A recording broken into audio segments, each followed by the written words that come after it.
Obviously Vijay ಅವರು ಬರೀ hero ಆಗಿರೋದಕ್ಕೋಸ್ಕರ CM ಆಗ್ಲಿಲ್ಲ, ಫ್ರೀ ಬೀಸ್ ಕೊಟ್ಟಿದ್ ರೀಸನ್ ಗೆನೆ ಸಿಎಂ ಆಗಿದ್ದು. ನಮ್ಮ ಕರ್ನಾಟಕದಲ್ಲಿ ಅದನ್ನೆಲ್ಲ ಅಪೋಸ್ ಮಾಡುವಂತವ್ರು ಒಂದು ಅರ್ಥ ಮಾಡ್ಕೋಬೇಕು, ನಮ್ಮ ರಾಜ್ಯನ ಆಳ್ತಿರುವಂತ ಗೌರ್ಮೆಂಟ್ ಬಂದಿರೋದು ಆತರ ಫ್ರೀ ಬೀಸ್ ಕೊಟ್ಟಿರೋದಕ್ಕೇನೆ ಅಂತ. ಇದಕ್ಕೆ ಕಣೆ ಹೇಳೋದು ಬದುಕು ಆಟ ಅಂತ. ರಾಜಕೀಯ ಇಷ್ಟು ದಿನ ಯಾರ್ಯಾರು ನನ್ನ ಕಮೆಂಟ್ ಅಲ್ಲಿ ಪ್ರಜಾಕೀಯದ ಬಗ್ಗೆ ವಿಡಿಯೋ ಮಾಡು, ಪ್ರಜಾಕೀಯನ ಸಪೋರ್ಟ್ ಮಾಡಿ ಮಾತಾಡು, ಪ್ರಜಾಕೀಯ ಅಂದ್ರೆ ಏನು ಅಂತ ಜನಕ್ಕೆ ಎಕ್ಸ್ಪ್ಲೈನ್ ಮಾಡು ಅಂತ ಹೇಳ್ತಾ ಇದ್ರಿ. ನಿಮ್ಗೆಲ್ಲ ಒಂದು ಬೇಸಿಕ್ ವಿಚಾರನೇ ಗೊತ್ತಿರಲ್ಲ. ಉಪೇಂದ್ರ ಅವರು ಪ್ರಜಾಕೀಯ ಸ್ಟಾರ್ಟ್ ಮಾಡೋ ಮುಂಚೆ ಆಲ್ರೆಡಿ ಒಂದು ಪಾರ್ಟಿಯಲ್ಲಿ ಇರ್ತಾರೆ. ಅದ್ರ ಹೆಸರು ಕರ್ನಾಟಕ ಪ್ರಜ್ಞಾವಂತ ಜನತಾ ಪಾರ್ಟಿ, KPJP ಅಂತ. ಯಾವಾಗ ಆ ಪಕ್ಷನು ಕರಪ್ಷನ್ ಕಡೆಗೆ ಹೋಗ್ತಿದೆ ಅಂತ ಗೊತ್ತಾಯ್ತು, ಉಪೇಂದ್ರ ಅವರು ಅದನ್ನ ಕ್ವಿಟ್ ಮಾಡಿ ಉತ್ತಮ ಪ್ರಜಾಕೀಯ ಪಾರ್ಟಿ ಅಂತ ಸ್ಟಾರ್ಟ್ ಮಾಡಿದ್ದು. ಅದೇ ಇವತ್ತಿಗೆ ಸಿಂಪಲ್ ಆಗಿ ಪ್ರಜಾಕೀಯ ಅಂತ ಓಡ್ತಾ ಇದೆ. ಯಾರು ಉಪೇಂದ್ರ ಅವರು ಒಂದು ಪಾರ್ಟಿ ಮಾಡ್ಕೊಂಡು ಬಂದು ಗೆದ್ದು ಇನ್ನೊಂದು ಕಡೆ ಹೋಗಿ ಸೇರ್ಕೊಂಡು ಅವರು ಕರಪ್ಟ್ ಆಗ್ತಾರೆ ಅಂತ ಯೋಚನೆ ಮಾಡ್ತಾ ಇದ್ದೀರಾ. ಆಲ್ರೆಡಿ ಅವ್ರ ಜೊತೆ ಇದ್ದವರು ಕರಪ್ಟ್ ಆಗಿದ್ದಾರೆ ಅನ್ನೋ ರೀಸನ್ಗೆ ಅವ್ರು ಬಿಟ್ಟು ಬಂದು ಹೊಸ ಪಾರ್ಟಿ ಮಾಡಿರೋದು. ಈ ತರ ಒಂದು ಮ್ಯಾಟ್ರೇ ನಮಗೆ ಗೊತ್ತಿಲ್ವಲ್ಲ. ಉತ್ತಮ ಪ್ರಜಾಕೀಯ ಪಾರ್ಟಿ ಮುಂದೆ ಏನಾದ್ರೂ ಇದು ಕರ್ನಾಟಕನ ಗಡಿ ದಾಟಿ ಇಡೀ ದೇಶದಲ್ಲಿ ಹರಡ್ಕೊಂತು ಅಂದ್ರೆ ಉತ್ತಮ ಪ್ರಜಾಕೀಯ ಪಾರ್ಟಿ ಇಂಡಿಯಾ ಆಗುತ್ತೆ. ಅಂದ್ರೆ ಉಪ್ಪಿ ಅಂತ. ಲೈಫ್ ಅಲ್ಲಿ ಇಬ್ರು ಸಿನಿಮಾ ಹೀರೋಗಳು ತುಂಬಾನೇ ಇಂಪ್ಯಾಕ್ಟ್ ಮಾಡಿದ್ದಾರೆ ಅಂದ್ರೆ ಅದ್ರಲ್ಲಿ ಮೊದಲನೇದು ಬಂದು ಶಂಕರ್ ನಾಗ್ ಅವರು, ಎರಡನೇದು ಬಂದು ಉಪೇಂದ್ರ ಅವರು. ಅಕಸ್ಮಾತ್ ಇವತ್ತಿಗೂ ಏನಾದ್ರೂ ಶಂಕರ್ ನಾಗ್ ಅವರು ಬದುಕಿದ್ದು ಅವ್ರೇನಾದ್ರೂ ಒಂದು ಪಾರ್ಟಿನ ಓಪನ್ ಮಾಡಿ ಪೊಲಿಟಿಕ್ಸ್ ಗೆ ಬಂದಿದ್ರೆ ನಮ್ಮ ಕರ್ನಾಟಕ 1000 ಪಟ್ಟು ಚೆನ್ನಾಗಿರ್ತಿತ್ತು. ಆ ವ್ಯಕ್ತಿಯಲ್ಲಿ ಇದ್ದಂತ ವಿಚಾರಗಳು ಅಷ್ಟು ಡೀಪ್ ಆಗಿತ್ತು, ಅಷ್ಟು ಸೊಸೈಟಿಗೆ ಪಾಸಿಟಿವಿಟಿ ತರುವಂತ ವಿಚಾರಗಳಿತ್ತು. ಶಂಕರ್ಗೆ ಅಷ್ಟು ಸಕ್ಸಸ್ ಸಿಕ್ತಲ್ಲ, ಚಿಕ್ಕ ವಯಸ್ಸಲ್ಲಿ ಸಕ್ಸಸ್ ಸಿಕ್ತು. ಬಟ್ ಒಂದ್ ಮಾತ್ರ ನಾನು ನೋಟಿಸ್ ಮಾಡಿದೆ, ಅದು ತಲೆಗೆ ಹೋಗ್ಲಿಲ್ಲ. ಶಂಕರ್ ನಾಗ್ ಅವರು ಹೋದ್ಮೇಲೆ ಅದೇ ತರ ಒಂದು ಫಾರ್ವರ್ಡ್ ಥಿಂಕಿಂಗ್ ಮಾಡುವಂತ ವ್ಯಕ್ತಿನ ನಮ್ಮ ಜನ ಯಾರಾದ್ರೂ ನೋಡಿದ್ರು ಅಂದ್ರೆ ಅದು ಕಾಶಿನಾಥ್ ಅವರು ಮತ್ತೆ ಉಪೇಂದ್ರ ಅವರಲ್ಲೇನೆ. ನಾನು ಉದ್ಧಾರ ಮಾಡ್ತೀನಿ, ಒಪ್ಕೊಂತೀರಾ ಬಿಡಿ, ನಾನು ಬರ್ತೀನಿ.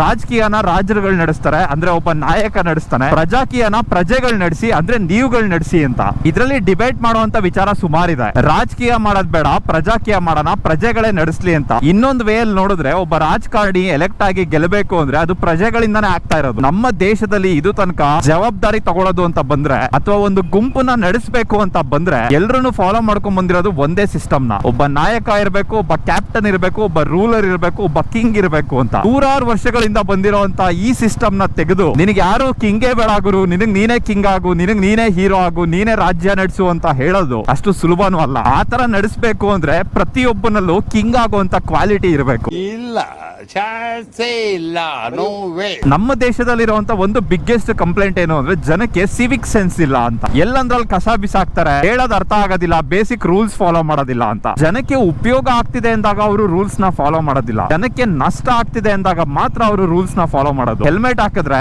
ತಲೆ ಉಳಿಯುತ್ತೆ, ಆಕ್ಸಿಡೆಂಟ್ ಆದಾಗ ಬದುಕುವಂತ ಚಾನ್ಸಸ್ ಗಳು ಜಾಸ್ತಿ ಇರುತ್ತೆ, ಅದರಿಂದ ನಿನಗೆ ಉಪಯೋಗ ಆಗುತ್ತೆ ಅಂತ ಬಂದು ಹೇಳಿದ್ರೆ ಸೈಡ್ಗೆ ಹೋಗಲೇ ಅಂತಾರೆ. ಅದೇ ಹೆಲ್ಮೆಟ್ ಹಾಕೊಳ್ದೆ ಇದ್ರೆ ನಿನಗೆ ಪೊಲೀಸ್ ಹಿಡಿತಾರೆ, 200 ರೂಪಾಯಿ ಫೈನ್ ಹಾಕ್ತಾರೆ ಅಂದ್ರೆ ಅವ್ರಿಗೋಸ್ಕರ ಹೆಲ್ಮೆಟ್. ಈ ತರ ಇರೋಂತ ಸಮಾಜದಲ್ಲಿ ಬಂದು ಆ ತರ ಯೋಚನೆ ಮಾಡುವಂತ ಒಬ್ಬ ವ್ಯಕ್ತಿನ ನೀನೇ ನಮ್ ರಾಜ್ಯನ ನಡೆಸು ಅಂದ್ರೆ ನನಗೆ ಇವತ್ತಿಗೂ ಪ್ರಜಾಕೀಯದಲ್ಲಿ ಇರೋಂತ ಐಡಿಯಾಲಜಿ ಆಗಿರ್ಬೋದು, ಅವ್ರು ಮಾತಾಡೋದಾಗಿರ್ಬೋದು ತುಂಬಾನೇ ಇಷ್ಟ ಆಗುತ್ತೆ. ಆದ್ರೆ ಅದೆಲ್ಲ ರಿಯಲ್ ಲೈಫ್ ಅಲ್ಲಿ ನಿಜ ಆಗತ್ತಾ? ನಮ್ಮ ಜನ ಒಳ್ಳೊಳ್ಳೆ ಐಡಿಯಾಗಳನ್ನ ಇಷ್ಟ ಪಡ್ತಾರೆ, ಒಳ್ಳೊಳ್ಳೆ ಐಡಿಯಾಗಳಿಗೆ ಚಪ್ಪಾಳೆ ಹೊಡಿತಾರೆ. ಆದ್ರೆ ಒಳ್ಳೆ ಐಡಿಯಾನ ಇಂಪ್ಲಿಮೆಂಟ್ ಮಾಡ್ತೀನಿ ಅಂತ ಬಂದಾಗ ನನಗೆ ಏನ್ ಲಾಭ ಆಗೋದು ಗುರು ಅದರಿಂದ ಅಂತ ಕೇಳ್ತಾರೆ. ಇದ್ರ ಮಧ್ಯ ಪ್ರಜಾಕೀಯ ತರಕ್ ಆಗೋದಿಲ್ಲ. ಬಟ್ ಅದು ಉಪೇಂದ್ರ ಅವ್ರದ್ದು ತಪ್ಪು ಅಂತಾನು ಹೇಳ್ತಾ ಇಲ್ಲ. ಅವರು ಹಳೆ ಸಿನಿಮಾಗಳಿಂದಾನು ಇದನ್ನೇ ಹೇಳ್ಕೊಂಡ್ ಬಂದಿರೋದು. ಕರಪ್ಷನ್ ಯಾವಾಗ ಹೋಗುತ್ತೆ ಅವಾಗ ಒಂದು ರಾಜ್ಯ ಉದ್ಧಾರ ಆಗುತ್ತೆ ಅಂತ. ಇದು 2ನೇ ಕ್ಲಾಸ್ ಓದೋ ಹುಡುಗನಿಂದ ಹಿಡಿದು ಇನ್ 2 ವರ್ಷಕ್ಕೆ ನಿಗ್ರಕೊಳ್ಳುವಂತ ಮುದುಕನ್ ತನಕನೂ ಗೊತ್ತಿದ್ರು ಯಾರು ಫಾಲೋ ಮಾಡೋದಿಲ್ಲ. ನನ್ನ ಗುರಿ ಸಿನಿಮಾದಲ್ಲಿಲ್ಲ, ಸಿನಿಮಾನ ಹೊರತಾಗಿದೆ, ಅದಕ್ಕೋಸ್ಕರ ನಾನು ಸಿನಿಮಾ ಮಾಡ್ತಾ ಇದ್ದೀನಿ. ಬೇರೆ ಯಾರಾದ್ರೂ ಒಂದು ಸಿನಿಮಾ ಮಾಡಿದ್ರೆ ಜನಕ್ಕೆ 2 ಒಪಿನಿಯನ್ ಇರುತ್ತೆ, ಒಂದು ಚೆನ್ನಾಗಿದೆ, ಒಂದು ಚೆನ್ನಾಗಿಲ್ಲ ಅಂತ. ಆದ್ರೆ ಉಪೇಂದ್ರ ಅವ್ರ ಸಿನಿಮಾಗಳು ಆತರ ಅಲ್ಲ. ಅವ್ರ ಸಿನಿಮಾಗಳನ್ನ ನೋಡ್ಕೊಂಡ್ ಬಂದ್ರೆ ಚೆನ್ನಾಗಿದೆ ಚೆನ್ನಾಗಿಲ್ಲ ಅಂತ ಹೇಳಕ್ ಆಗೋದಿಲ್ಲ, ಅರ್ಥ ಆಯ್ತಾ ಅರ್ಥ ಆಗಿಲ್ವಾ ಅಂತ ಹೇಳ್ಬೇಕಷ್ಟೇ. ಅರ್ಥ ಆಯ್ತು ಅನ್ನೋ ಬುದ್ಧಿವಂತ, ಅರ್ಥ ಆಗಿಲ್ಲ ಅನ್ನೋ ದಡ್ಡ ಅಂತ. ಸಮಾಜದಲ್ಲಿ ಯಾರಿಗೂ ಕೂಡ ದಡ್ಡ ಅನ್ಸ್ಕೊಳ್ಳುವಂತ ಆಸೆ ಇಲ್ಲ, ಅದಕ್ಕೇನೆ ಅರ್ಥ ಆಗಿಲ್ಲ ಅಂದ್ರೂ ಅರ್ಥ ಆಗಿದೆ ಅಂತ ಜೈಕಾರ ಹಾಕ್ತಾರೆ. ನನಗ್ ಗೊತ್ತಿದೆ ಅಂತ ಗೊತ್ತಿರೋನ್ಗೆ ಏನು ಗೊತ್ತಿರಲ್ಲ, ತನಗ್ ಗೊತ್ತಿಲ್ಲ ಅಂತ ಗೊತ್ತಿರೋನ್ಗೆಲ್ಲ ಗೊತ್ತಿರುತ್ತೆ. ಇದು ಸಿನಿಮಾಗಷ್ಟೇ ಸೀಮಿತವಾಗಿದ್ರೆ ಸರಿ. ಪ್ರಜಾಕೀಯದ ಐಡಿಯಾಲಜಿಗಳು, ಪ್ರಜಾಕೀಯದಲ್ಲಿ ಅವ್ರು ಏನ್ ಹೇಳಕ್ ಟ್ರೈ ಮಾಡ್ತಾ ಇದಾರೆ ಆ ವಿಷಯಗಳು ಕ್ಲಿಯರ್ ಆಗಿ ಜನಕ್ಕೆ ಅರ್ಥ ಆಯ್ತು ಅನ್ನೋ ತರ ಇರಬೇಕು. ಒಂದಷ್ಟು ಜನಕ್ಕೆ ಅರ್ಥ ಆಯ್ತು, ಒಂದಷ್ಟು ಜನಕ್ಕೆ ಅರ್ಥ ಆಗಿಲ್ಲ ಅಂದ್ರೆ ತಲೆ ಕೆಟ್ಟು ಗೊಬ್ಬರ ಆಗೋಯ್ತು. ಜನಕ್ಕೆ ಅದು ಅರ್ಥ ಆಯ್ತು ಅಂತಾನೆ ಅನ್ಕೊಳ್ಳಿ. ಇವಾಗ ಎಲ್ರು ಪ್ರಜಾಕೀಯಕ್ಕೆ ಸಪೋರ್ಟ್ ಮಾಡಕ್ಕೆ ರೆಡಿ ಇದಾರೆ. ಎಲೆಕ್ಷನ್ ಯಾರು ಬಂದಿಲ್ತಾರೆ, ಯಾರನ್ನ ನೀವು ಸೆಲೆಕ್ಟ್ ಮಾಡ್ತೀರಾ? ಹಂಗಂತ ಉಪೇಂದ್ರ ಅವರು ಸಿನಿಮಾದಲ್ಲಿ ಪಂಟ್ರು, ಪೊಲಿಟಿಕ್ಸ್ ಗೆ ದೂರದ ನೆಂಟ್ರು. ಉಪೇಂದ್ರ ಅವರ ಐಡಿಯಾಲಜೀಸ್ ನ ಇಟ್ಕೊಂಡು, ಉಪೇಂದ್ರ ಅವರ ತಲೆನ ಯೂಸ್ ಮಾಡ್ಕೊಂಡು ಒಂದಷ್ಟು ಒಳ್ಳೆ ಕ್ಯಾಂಡಿಡೇಟ್ ಗಳನ್ನ ಕರ್ಕೊಂಡ್ ಬಂದು ಎಲೆಕ್ಷನ್ ಅಲ್ಲಿ ನಿಲ್ಲಿಸಬೇಕು. ನಮ್ಮ ಜನಕ್ಕೆ ಯೂಶಲಿ ಯಾರಾದ್ರೂ ಒಬ್ರು ಒಳ್ಳೆ ಕೆಲಸ ಮಾಡ್ತಾ ಇದಾರೆ, ಅದನ್ನು ಏನಾದ್ರೂ ಸೋಷಿಯಲ್ ಮೀಡಿಯಾದಲ್ಲಿ ತೋರಿಸ್ಕೊಂಡ್ ಮಾಡ್ತಾ ಇದಾರೆ ಅಂದ್ರೆ ಅದ್ ಎಲ್ಲಿಲ್ದೇ ಇರುವಂತ ಪ್ರೀತಿ ಬಂದ್ಬಿಡುತ್ತೆ ಅವ್ರ ಮೇಲೆ. ಅವ್ರು ಇದನ್ನೆಲ್ಲ ಏನಕ್ಕೆ ಮಾಡ್ತಾ ಇದಾರೆ, ನಿಜವಾಗ್ಲೂ ಮಾಡ್ತಾ ಇದಾರ, ಫೇಮ್ ಗೋಸ್ಕರ ಮಾಡ್ತಾ ಇದಾರ, ವ್ಯೂಸ್ ಗೋಸ್ಕರ ಮಾಡ್ತಾ ಇದಾರ, ಎಲ್ಲ ಮ್ಯಾಟರ್ ಆಗೋದಿಲ್ಲ. ಇದನ್ನೆಲ್ಲ ಯಾರಾದ್ರೂ ಒಬ್ಬ ಬಂದು ಪ್ರಶ್ನೆ ಮಾಡಿದಾಗ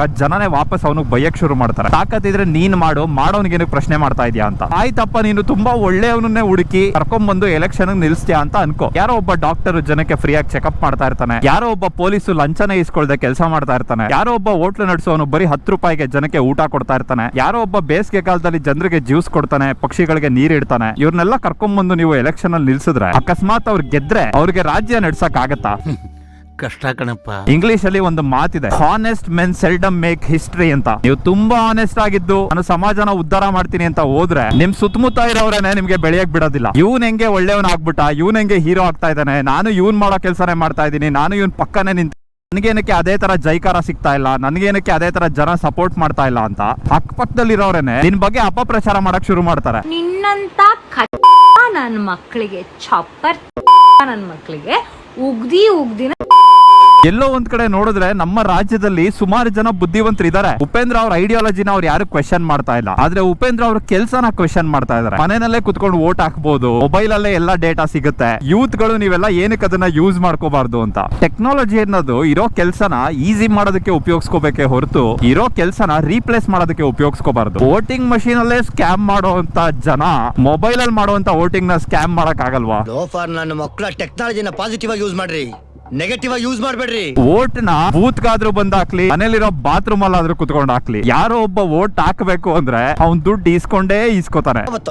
ನಮ್ ದೇಶ ಮುಂದುವರಿಯೋದು. ಈ ಲಂಚ ನಿರ್ಮೂಲನೆ ಅನ್ನೋದು ಸಿಸ್ಟಮ್ ಇಂದ ತೆಗೆದಾಕಕ್ ಚಾನ್ಸೇ ಇಲ್ಲ. ಇವಾಗ ಯಾರೋ ಒಬ್ಬ ಕಷ್ಟಪಟ್ಟು ಓದಿ IAS KAS ಎಕ್ಸಾಮ್ ಗಳನ್ನ ಪಾಸ್ ಮಾಡಿ ಪೋಸ್ಟಿಂಗ್ ಆಗ್ಬೇಕು ಅಂತ ಹೋದಾಗ ಅವ್ನು 100ಕ್ಕೆ 100 ತೆಗ್ದಿರ್ಲಿ, ಒಂದು ಪೋಸ್ಟಿಂಗ್ ಆಗ್ಬೇಕು ಅಂದ್ರೆ ಅವ್ನು ಲಂಚ ಕೊಡ್ಲೇಬೇಕು. ಆಯ್ತು, ಅವನು ಲಂಚ ಕೊಟ್ಟು ಪೋಸ್ಟಿಂಗ್ ಮಾಡಿಸ್ಕೊಂಡು ಆಫೀಸರ್ ಆದ ಅಂತ ಅನ್ಕೊಳ್ಳಿ, ಅವನು ಸ್ಟಾರ್ಟಿಂಗ್ ಅಲ್ಲಿ ಕೊಟ್ಟಿರೋಂತ ಲಂಚನ ರಿಕವರ್ ಮಾಡ್ಕೊಳ್ಳೋದಕ್ಕೆ ಫ್ಯೂಚರ್ ಅಲ್ಲಿ ಅವನು ಅವ್ರ ಮಕ್ಕಳಿಗೆ ಡೊನೇಷನ್ ಗಳನ್ನ ಜೋಡಿಸ್ಕೊಳ್ಳೋದಕ್ಕೆ ಇವಾಗ್ಲಿಂದಲೇ ಲಂಚ ತಗೊಳಕ್ ಸ್ಟಾರ್ಟ್ ಮಾಡ್ತಾನೆ. ಹಂಗೂ ಅವನೇನಾದ್ರು ಲಂಚ ತಗೊಳ್ದೆ ನಾನು ನಿಯತ್ತಾಗಿ ಕೆಲಸ ಮಾಡ್ತೀನಿ, ನಾನು ಸಮಾಜಕ್ಕೋಸ್ಕರ ಕೆಲಸ ಮಾಡ್ತೀನಿ, ಸರಿನೋ ತಪ್ಪೋ ಇರೋರ್ನೆಲ್ಲ ಒದ್ದು ಒಳಗಡೆ ಹಾಕ್ತೀನಿ ಅಂತ ಏನಾದ್ರು ಹೀರೋ ಆಗಕ್ ಹೋದ್ರೆ ಕೆಲಸದಿಂದ ಸಸ್ಪೆಂಡ್ ಮಾಡ್ತಾರೆ, ಇಲ್ಲ ಟ್ರಾನ್ಸ್ಫರ್ ಮಾಡ್ತಾರೆ ಅಷ್ಟೇ. ಮೇಜರ್ ಆಗಿ ನಮ್ಮ ದೇಶದಲ್ಲಿ, ನಮ್ಮ ರಾಜ್ಯದಲ್ಲಿ ಎಜುಕೇಶನ್ ಸಿಸ್ಟಮ್ ಮೇನೆ ಸರಿಗಿಲ್ಲ. ನೀನು ಒಳ್ಳೆ ಮಾರ್ಕ್ಸ್ ತೆಗೆದ್ರೆ ಒಳ್ಳೆ ಕೆಲಸ ಸಿಗುತ್ತೆ, ಒಳ್ಳೆ ಕೆಲಸ ಸಿಕ್ಕಿದ್ರೆ ಒಳ್ಳೆ ದುಡ್ಡು ಸಿಗುತ್ತೆ, ಸಮಾಜದಲ್ಲಿ ಚೆನ್ನಾಗಿ ಬದುಕಬೇಕು ಅಂದ್ರೆ ಒಳ್ಳೆ ದುಡ್ಡು ಮಾಡ್ಬೇಕು ಅಂತ ಹೇಳ್ಕೊಡುತ್ತೆ. ಏನಕ್ಕೆ ಅಂದ್ರೆ ನಮ್ಮ ಎಜುಕೇಶನ್ ಸಿಸ್ಟಮ್ಗೂ ಗೊತ್ತು ಸಮಾಜ ಎಷ್ಟು ಕರಪ್ಟ್ ಆಗಿದೆ, ಬಡವ ಆಗಿದ್ರೆ ಜೀವನ ಮಾಡಕ್ ಆಗಲ್ಲ ಅಂತ. ಸರ್ವೈವ್ ಆಗಕ್ಕೆ ದುಡ್ಡು ಮಾಡ್ಬೇಕು ಅಂತ ಹೇಳ್ಕೊಡುವಂತ ಎಜುಕೇಶನ್ ಸಿಸ್ಟಮ್ ದುಡ್ಡು ಹೆಂಗ್ ಮಾಡ್ಬೇಕು ಅಂತ ಹೇಳ್ಕೊಡೋದಿಲ್ಲ. ಮಾತೇ ಇಲ್ಲ. ಉಪೇಂದ್ರ ಅವರು ಟೆಕ್ನಾಲಜಿನ ಯೂಸ್ ಮಾಡಬೇಕು ಅಂದಾಗ ನನಗೆ ಒಂದು ಫ್ಲಾಶ್ ಆಯ್ತು. ನಮ್ ನಂಜನಗೂಡಲ್ಲಿ ದರ್ಶನ್ ಧ್ರುವನಾರಾಯಣ ಅವರು ಒಂದು QR ಕೋಡ್ ಸಿಸ್ಟಮ್ ನ ತಂದಿದ್ದಾರೆ. ಇದನ್ನ ನೀವು ಸ್ಕ್ಯಾನ್ ಮಾಡಿ ಮೊಬೈಲ್ ಇಂದಾನೆ ನೀವು ಕಂಪ್ಲೇಂಟ್ ಗಳನ್ನ ರೈಸ್ ಮಾಡಬಹುದು. ಇವಾಗ ಎಲ್ಲೋ ಒಂದ್ ಕಡೆ ರೋಡ್ ಸರಿಗಿಲ್ಲ, ಈ ರೋಡ್ ನ ಹಾಕಿಸ್ಬೇಕು ಅಂತ ನೀವು ಎಂಟ್ರಿ ಮಾಡಬಹುದು. ಅವ್ರಿಗೆ ನೀವು ಪ್ರೆಷರ್ ಹಾಕಬಹುದು ಈ ಕೆಲಸ ಮಾಡಿ ಅಂತ. ಆ ಕೆಲಸ ಆಗಿದ್ಯಾ ಇಲ್ವಾ ಅನ್ನೋದು ಕೂಡ ನೀವು ಟ್ರ್ಯಾಕ್ ಮಾಡಬಹುದು. ಈ ಸಿಸ್ಟಮ್ ಆಲ್ರೆಡಿ ನಮ್ಮಲ್ಲಿ ಇದೆ, ಮೈಸೂರಿನಲ್ಲಿ ಇರುವಂತ ನಂಜನಗೂಡಲ್ಲೇ ಇದೆ. ಆದ್ರೂ ಎಷ್ಟು ಜನಕ್ಕೆ ಇದು ಗೊತ್ತು? ಸುಮ್ನೆ ಕುತ್ಕೊಂಡು ಅವ್ರು ಆ ಕೆಲಸ ಮಾಡಿಲ್ಲ, ಈ ಕೆಲಸ ಮಾಡಿಲ್ಲ ಅಂತ ಒಬ್ರು ಮೇಲೆ ಒಬ್ರು ಕಂಪ್ಲೇಂಟ್ ಮಾಡೋದ್ ಬಿಟ್ಟು ಏನೋ ಒಂದು ಸರಿಯಾಗಿ ಮಾಡಿದ್ದಾರೆ ಅನ್ನೋದನ್ನ ಹುಡ್ಕಕ್ಕೆ ಶುರು ಮಾಡ್ಬೇಕು. ಅವಾಗ ನಿಮ್ಗೆ ಅರ್ಥ ಆಗತ್ತೆ ಯಾರು ಎಷ್ಟು ಒಳ್ಳೆ ಕೆಲಸ ಮಾಡಿದ್ದಾರೆ, ಯಾರು ಸುಮ್ನೆ ಕುರ್ಚಿ ಮೇಲೆ ಕೂತ್ಕೊಂಡು ಅಂಡು ಕಾಯಿಸ್ಕೊತಾ ಇದಾರೆ ಅಂತ. ರಾಜಕೀಯ ಅನ್ನೋದು ಎಷ್ಟು ಕುಲ್ಗೆಟ್ ಹೋಗಿದೆ ಅಂದ್ರೆ ಯಾರು ಎಷ್ಟು ಒಳ್ಳೆ ಕೆಲಸ ಅನ್ನೋ ಬೇಸಿಸ್ ಮೇಲೆ ನಾವು ವೋಟ್ ಮಾಡ್ತಾ ಇಲ್ಲ, ಯಾವ ಪಕ್ಷದವರು ಕಮ್ಮಿ ಕರಪ್ಷನ್ ಮಾಡ್ತಾ ಇದಾರೆ ಅನ್ನೋ ಬೇಸಿಸ್ ಮೇಲೆ ನಾವು ವೋಟ್ ಮಾಡೋ ತರ ಆಗಿದೆ. ಸುಳ್ಳು ಹೇಳಿದ್ರೆ ಹೇಳ್ತೀನಿ ಮಕ್ಕುಗಿರಿ ಸರ್. ಇನ್ನ ಪ್ರಜಾಕೀಯ ಅನ್ನೋದು ಕಾರ್ಯರೂಪಕ್ಕೆ ಬರ್ಬೇಕು ಅಂದ್ರೆ ಒಂದ್ ಇಂಪಾರ್ಟೆಂಟ್ ವಿಚಾರ ಇದೆ, ಅದು ಯೂನಿಟಿ. ಅಟ್ಲೀಸ್ಟ್ ಥಿಂಕಿಂಗ್ ಅಲ್ಲಾದ್ರೂ ಯೂನಿಟಿ ಬರಬೇಕು. ಪ್ರಜಾಕೀಯ ಹೇಳೋದೇನು ಅಂದ್ರೆ ನಿಮ್ಮ ಹತ್ರ ಡಿಫರೆನ್ಸಸ್ ಇದ್ರೂ ಪರವಾಗಿಲ್ಲ, ಯಾರ ಹತ್ರ ಜಾಸ್ತಿ ರಿಸೋರ್ಸಸ್ ಇದೆ ಅದನ್ನ ಕಮ್ಮಿ ರಿಸೋರ್ಸ್ ಇರೋರಿಗೆ ಶೇರ್ ಮಾಡೋಣ, ಸೊಸೈಟಿಯಲ್ಲಿ ಒಂದು ಬ್ಯಾಲೆನ್ಸ್ ತರೋಣ ಅಂತ.